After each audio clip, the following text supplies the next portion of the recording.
There is something that remains even when he leaves. Do you feel it? Something that lingers in the air, in the silent memories, in the space between an undelivered message and a heart that won't forget. It's as if your presence left invisible footprints, not on his body, but on his soul. And even if he tries to move on, even if he rationalizes, silences, denies, some part of him still carries you. Because there are women the masculine unconscious cannot erase.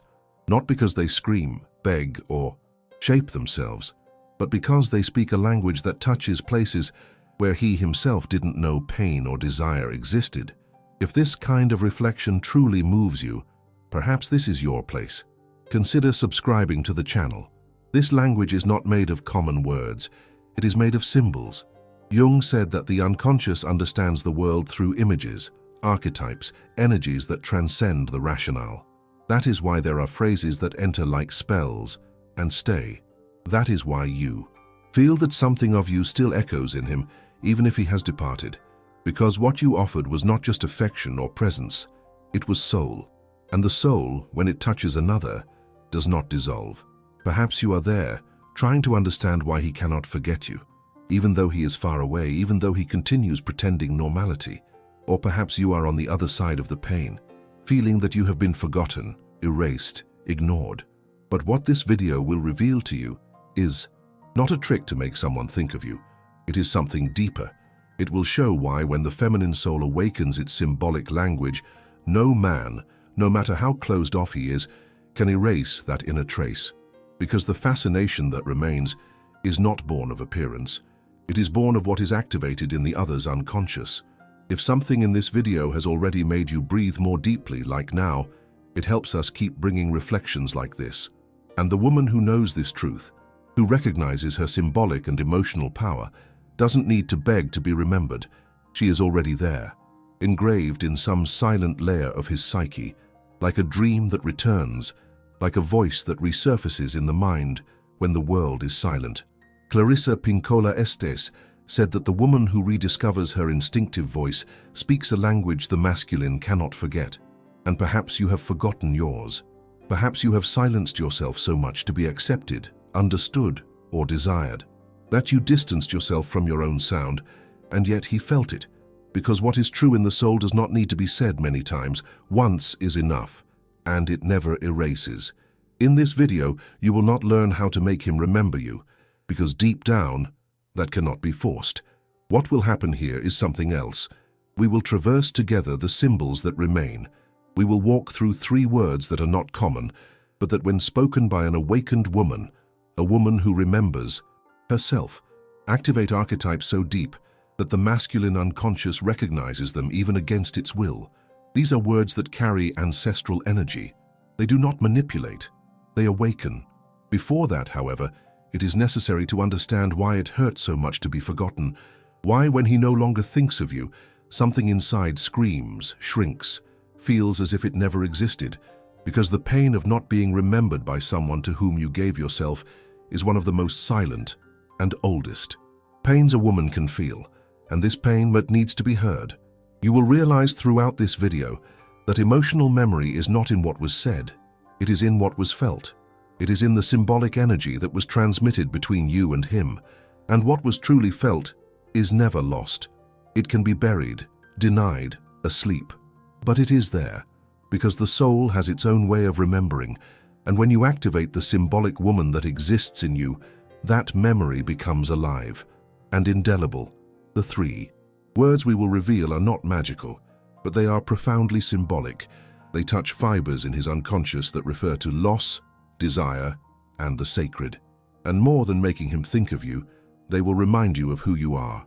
Because when you remember, you become impossible to forget. Perhaps your soul is ready to speak again in that ancient, instinctive, mysterious language. The language the archetypal woman speaks, not with her mouth, but with her presence, with her gaze, with her silence, with the symbol. And then he will remember, even if he does not understand why, even if he does not want to. Because there are women who do not pass away. They remain, because they stopped trying to be remembered and became living symbols. And symbols, as Jung said, never die. They transform. but continue inhabiting the unconscious forever. There is a pain that does not bleed, but consumes. It is the pain of having been whole for someone, and yet having been forgotten, of having offered presence, listening, body, soul, and receiving in return emptiness, silence, absence, as if everything that was so true for you had been just a detail in his life, as if your love had dissolved into the air, leaving no trace. But what burns, what truly hurts, is not that he left. It is the feeling of never having existed within him, of having been invisible, even while so present, of having been forgotten as if you were nothing, when you know you were everything. This pain, so specific and so hard to name, has deep roots. It did not begin with this man. It did not begin with this relationship. It is as old as your childhood. It has the tone of your first emotional exclusion, when you were just a girl and felt for the first time that your affection had no place, that your presence was too much or too little, that your love was invisible to the one you most wished to touch. Behind the "he doesn't think of me anymore" lies an ancestral lament. Nobody truly sees me. The woman who feels forgotten unknowingly relives the emotional exclusion of the girl she once was, that child who may have been ignored, unheard, left for later, and now, in the adult's body, the wound pulses and confuses with the present. The trauma is not only in the man who leaves, it is in the unconscious repetition of an ancient story. It is in the invisible cycle that makes you feel, with each new surrender, that you disappear again, as if you were living, repeatedly, the same ending, giving all of yourself, and being forgotten. This forgetting is not only his. He is the mirror. He is the repetition. He is the symptom of an energy of yours that is still turned off. Because before being forgotten by someone, many times you were already forgotten by yourself, of your needs, of your limits, of your emotional dignity. Carl Jung said that the shadow is not only what we hide from others, but what we fail to see in ourselves.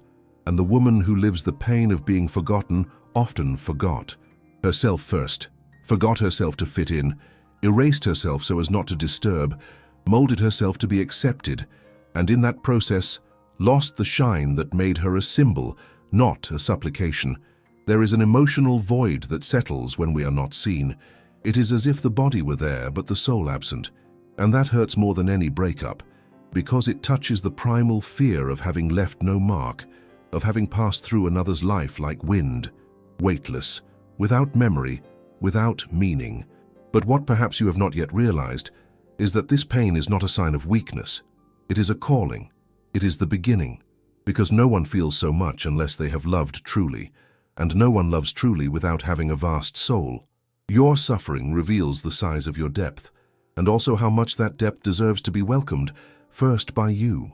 It is necessary to recognize where your energy was extinguished within yourself, where you still allow your emotions to be seen as exaggeration, where you still believe that the other defines your value, because as long as you wait to be remembered by him, you will continue forgetting yourself. And here is a hard but necessary truth. The woman who doesn't see herself leaves no trace, not because she is little, but because she herself does not recognize the symbolic power she carries, and the other's unconscious only responds to what is lived with truth, with presence, with soul. You were forgotten, yes, but perhaps because he did not have the emotional structure to hold what you represent, perhaps because you gave everything before even giving yourself, perhaps because you are still trying to prove that you deserve to be remembered, when true healing is remembering yourself. The psychic disappearance is a pain not seen in the mirror, but felt in the soul. It is as if you had been erased from inside someone and from inside yourself. But the return begins now, when you choose to look at that wound with tenderness, when you understand that your pain is not madness. It is story, it is memory, it is calling. There is no way to be seen by him, while you remain hiding from yourself. And perhaps, just perhaps, this pain of being forgotten is the beginning of your greatest reunion, not with him, but with the woman you always were and now needs to come back, whole, present, alive. Not all women who love deeply remain in a man's emotional memory. Some dissolve like mist, even after having given themselves completely. Others, however, even with few encounters or without words spoken, become a constant presence, a symbolic scar, a sweet shadow that accompanies him even in silence. And that has nothing to do with effort, with physical presence, with insistence. It has to do with what was touched within him, or not. Jung taught us that within man there exists an unconscious image of the feminine, the anima. It is not only the real woman with whom he relates, but an archetype, an ancestral energy that inhabits the male psyche. When that anima is activated by a real woman, something within him opens. It is not just desire, it is soul memory. It is connection with what is asleep, yet essential. The woman who awakens this archetype is not the one who adapts, molds, transforms to please. On the contrary, she is the one who, by being herself in her entirety, touches what in him has not yet been integrated. She activates an unconscious memory of something he always sought, but could not name. And that transforms him even if he flees, even if he does not understand, even if he tries to forget. There are women who become unforgettable not for being intense, but for being whole. They do not live in the effort of marking territory. They live as living symbols, as representations of something he feels missing within himself, and therefore she remains, even when she no longer wants to stay, even when she leaves, even when he tries to replace her, because she is not just herself. She is the mirror of something he needs to find within himself. When a woman speaks from her essence, she leaves marks in the unconscious. But when she acts from the mask, when she disconnects from her soul to please, to bind, to be accepted, she disappears. The persona, as Jung called it, is the social disguise. It is the attempt to be what is expected, not what one is. And everything born from the persona is forgotten, because it has no root, no truth, no soul. Emotional memory does not fix on perfect faces, rehearsed words, or empty promises. It fixes on what represented something, and the remarkable woman is above all symbolic. She represents something the man has not yet been able to access in himself. Perhaps an affection he does not know how to feel, perhaps a freedom he repressed, perhaps a surrender he fears, but it is there, alive, unsettling, attractive, unforgettable. She is not a fantasy, she is a calling. That is why it hurts, that is why it is hard to erase, because it is not about romantic love, but a reunion with one's own soul. And the masculine ego, often immature, does not know how to deal with that. He tries to control, rationalize, push away, but the symbol remains, like an echo that does not cease, like a desire that returns without explanation. The woman who lives as a symbol does not force her presence. She simply is, and by being she touches, and by touching she transforms, and by transforming she remains, even if he denies her, even if he cannot name it, even if it takes years. She is there, engraved in some layer of his psyche, not as trauma, but as truth. This truth does not need to be loud. Most of the time, it is silent. The woman who remains is often the one who did not insist, who did not beg, who did not try to prove.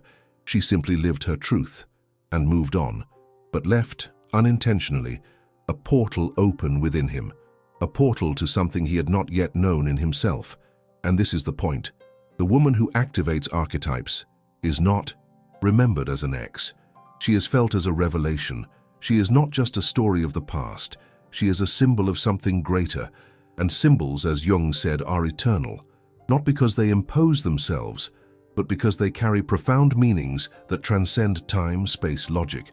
As long as you live trying to be remembered, you will be forgotten. But when you become a symbol of your own truth, remembrance happens by resonance, not by lack.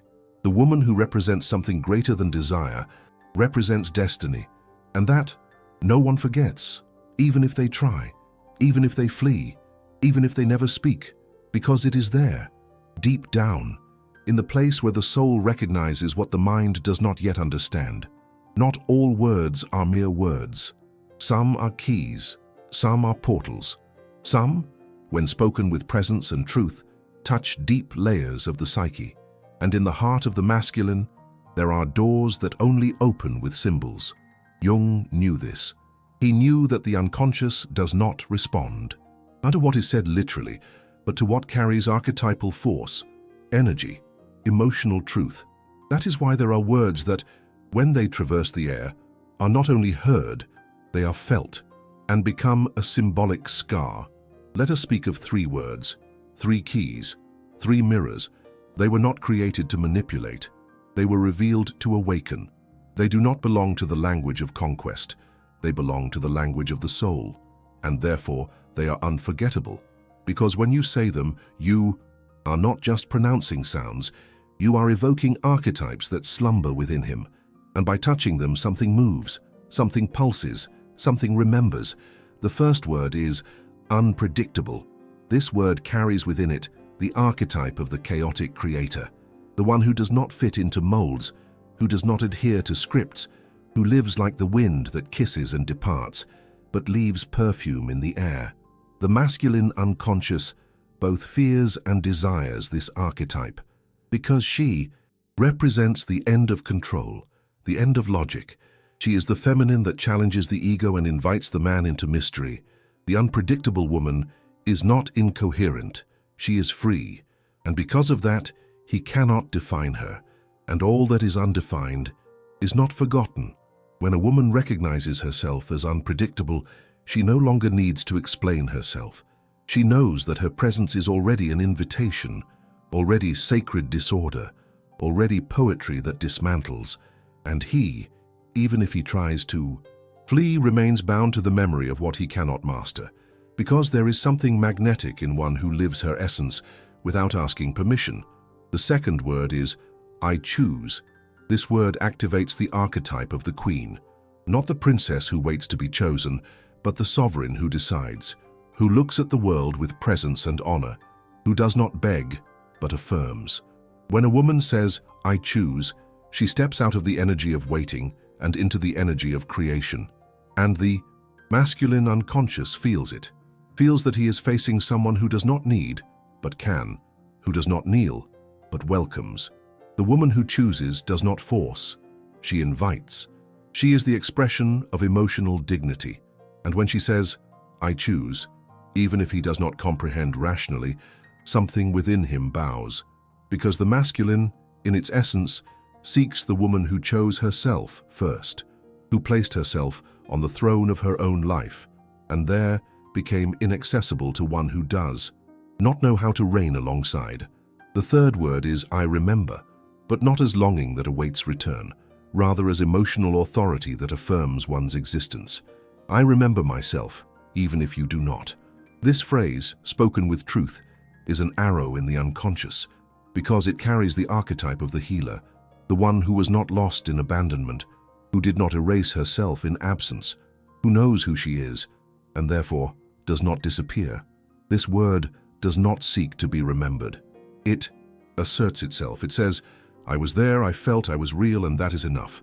And in doing so, it activates in the other what was denied, what was hidden, what he tried to forget but still pulses, because no one can completely erase what was lived with soul. And by saying, I remember, she returns to the masculine his own emotional memory. These 3 words, unpredictable, I choose, I remember, are not formulas. They are symbols. They are mirrors of what a woman can be when she reunites with her truth, when she stops seeking the other's gaze and faces herself in the mirror of the soul. They work not because they are magical, but because they are true, and the unconscious only responds to what vibrates with authenticity. Used with awareness, these words do not manipulate. They awaken. They remind the man that he touched something rare, and at the same time, remind the woman that she never ceased to be whole, even when she was forgotten, even when she was denied, even when she was left on the edge.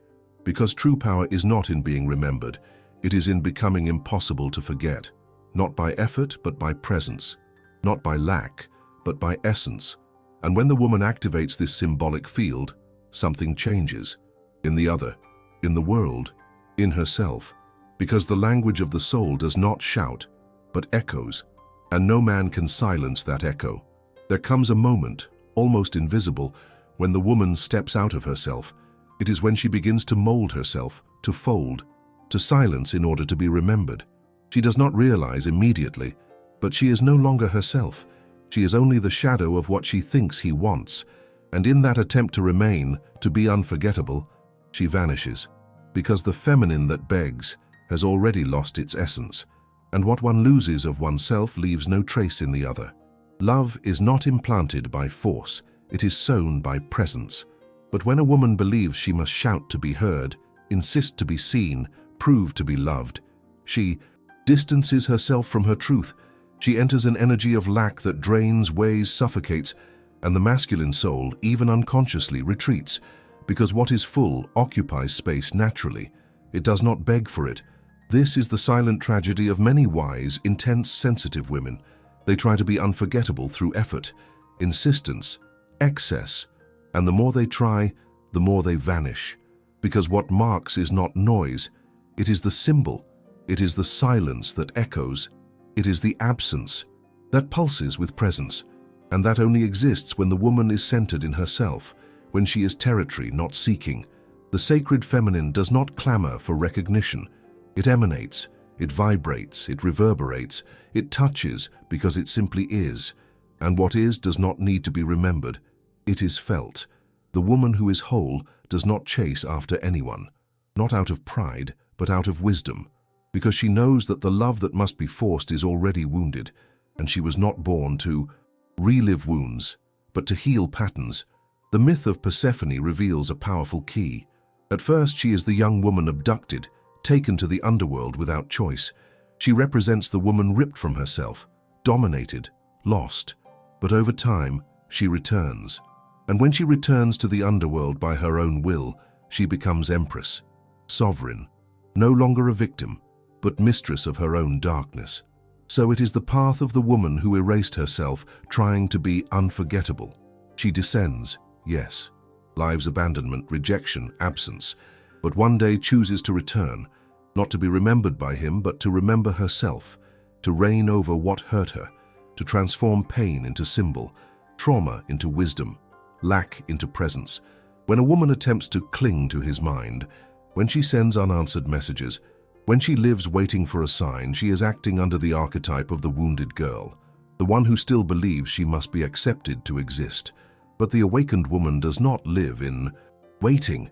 She lives in wholeness, and wholeness is magnetic, because it reveals a feminine that does not depend on the other to be, and the masculine unconscious feels that, and does not forget. The feminine soul, when aligned with its truth, stops seeking the other's gaze, and begins to be vision, begins to see, begins to illuminate. She does not need to be remembered, she simply is. And what is does not fade. What is becomes a silent legend in the psyche of the man who once touched her. What remains is not what imposes itself, it is what represents, and the woman who represents freedom, truth, presence, remains. Even if she leaves, even if the other never comprehends rationally, because the unconscious preserves what is symbolic, and the feminine that overflows from itself does not pass. It marks, it transforms, it reigns. So, if today you feel that you begged for love, that you emptied yourself to fit, that you lost yourself trying to be remembered, know this, that is not weakness. It is the beginning of the return. It is the precursor of the comeback, because every woman who descends one day rises, and when she rises, she no longer begs, she simply is. And that is enough, because one who simply is becomes impossible to forget, even in silence, even in absence, even after the end.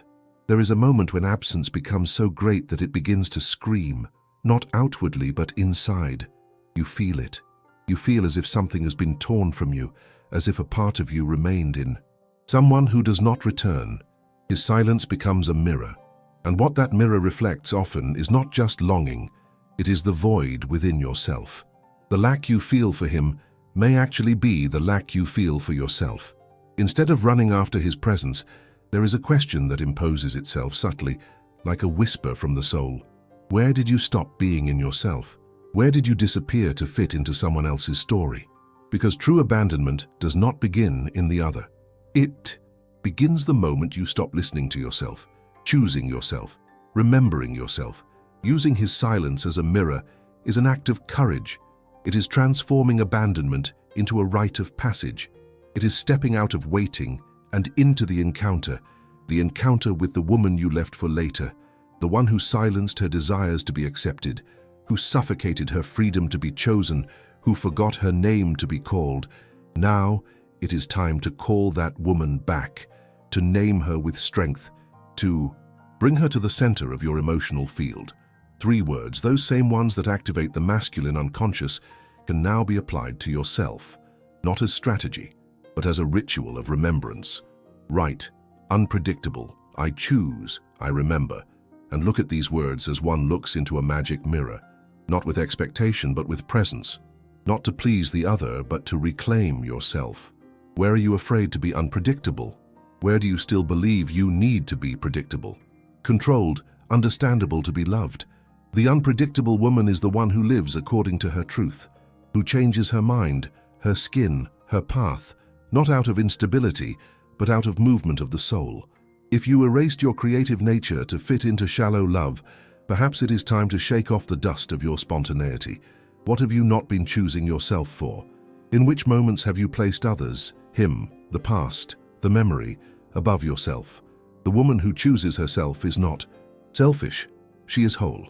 She positions herself at the center of her own temple, and there everything else organizes itself around.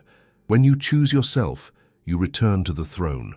You stop begging for emotional crumbs, because you understand that nothing is more sacred than your own presence. What have you forgotten of your story? Which parts of you were set aside to maintain a relationship? Which dreams were abandoned? What promises did you make to yourself and then pretended not to remember? The word I remember has a silent and healing power. It is not a cry of longing. It is an affirmation of existence. It is looking in the mirror and saying, I was there. I felt, I lived, and now I remember myself. Make this moment a ritual. Grab a mirror, touch its glass with your fingertips, breathe deeply, look into your own eyes, those you may not have faced in so long, and say, with gentle firmness, I am unpredictable. I choose myself. I remember. Speak as one consecrates, as one calls back a lost piece of the soul. Carl Jung said that the soul needs symbols just as the body needs food, and these words, when lived with intention, are living symbols. They are offerings to your unconscious. They are seeds that bloom in the psyche, rooting where previously there was only abandonment. By activating your own symbolic field, you escape the prison of being remembered and enter the territory of being alive. You are no longer a woman waiting for a message, a gesture, a return. You are presence in motion. You are an inhabited altar. You are an embodied symbol. And when you become that center of meanings, you no longer need to be remembered by anyone. Because now, you remember yourself. And one who remembers herself no longer accepts being forgotten, not because she demands it, but because she overflows. And that overflow is what makes her impossible to erase, not as noise, but as trace, as truth, as living soul in herself. There are women who pass, and there are women who remain. The difference is not in beauty, in time lived, or in promises exchanged. The difference is in energy, in symbol, in what was awakened in the other and became emotional memory, not by the effort to be remembered, but by the depth of having been lived. Carl Jung said that what is symbolic never dies. It can change form, hide for a while in the unconscious, but it never fully dissolves. What is symbol continues acting, even in silence. And the woman who became a symbol within, a man remains there, not as absence but as veiled presence, as that which he feels but cannot explain, as the echo that returns on sleepless nights when the soul is most vulnerable. The love that marks is not the love that pleads. It is the love that represents something that goes beyond desire, attachment, convenience, represents destiny.